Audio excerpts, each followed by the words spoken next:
I want to show you how to make a belt.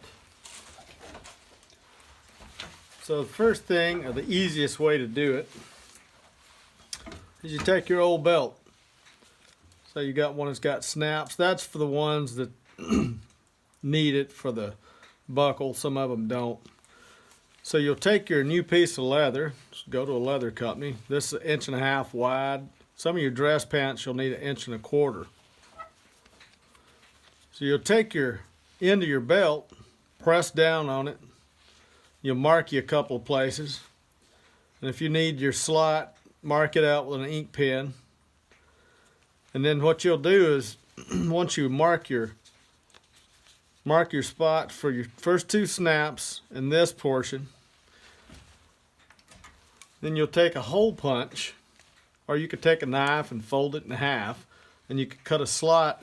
You could cut a slot in it if you need it. But you'll take your hole punch and you'll cut your holes for your snaps. Now, you got to check what size snap you have. So for instance, there's different size holes, of course. So I've got 2 different size holes here. Now this is the back of a snap that goes against your body. And there's various lengths. This is the front of the snap that you'll see. And you can see the difference in the length in those, hopefully. So you have to select the correct ones. So if your belt was going to fold over on you,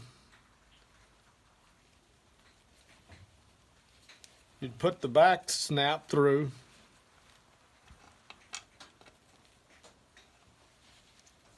You put that part through, and you set it on a piece of metal. And there's assorted snap tools, so you have to buy you a snap set. And you can buy those at fabric stores and places like that.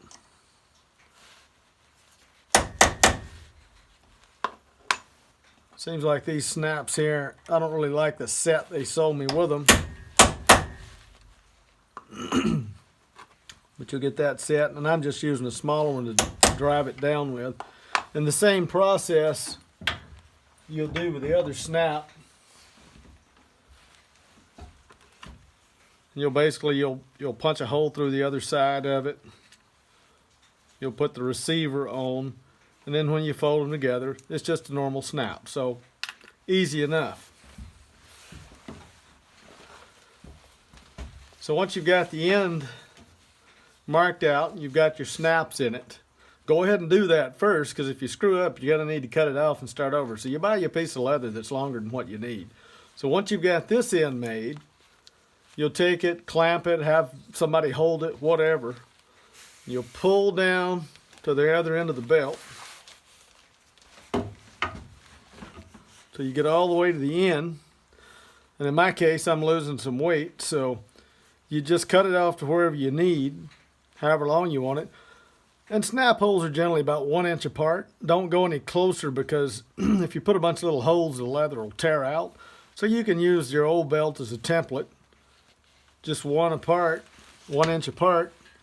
You go through, snap your holes in your leather. You can do it from either side, but you'll put your holes in there, and then you'll end up with a belt. And then you can take the sides of it, you can sand it, you can take it, kind of hold it up to a stone like that on an angle grinder, or on a bench top grinder.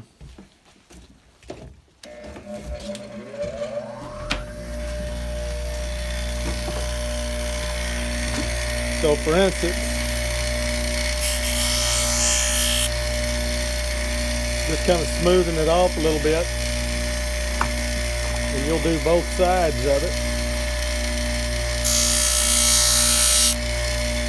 Just to kind of smooth it off, and then you can take some sandpaper, some finishing wax. They have edge dressing for belts and stuff. Anyway, you end up with a new belt that might cost you $20, $30, $40, and you can do it for maybe a quarter of the price.